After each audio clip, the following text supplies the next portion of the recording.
بسم الله الرحمن الرحيم. هل أتاك حديث الغاشية؟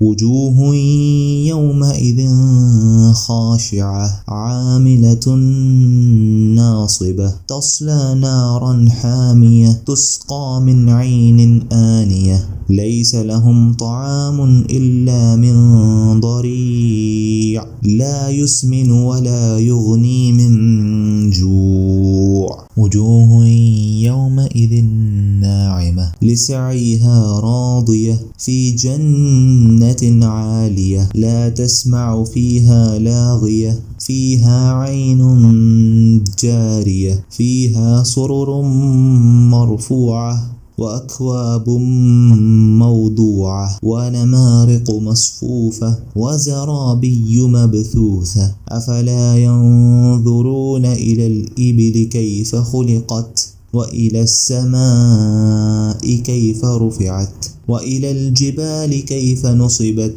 وإلى الأرض كيف سطحت فذكر إنما أنت مذكر لست عليهم بمسيطر إلا من تولى وكفر فيعذبه الله العذاب الأكبر إن إلينا إيابهم ثم إن علينا حسابهم.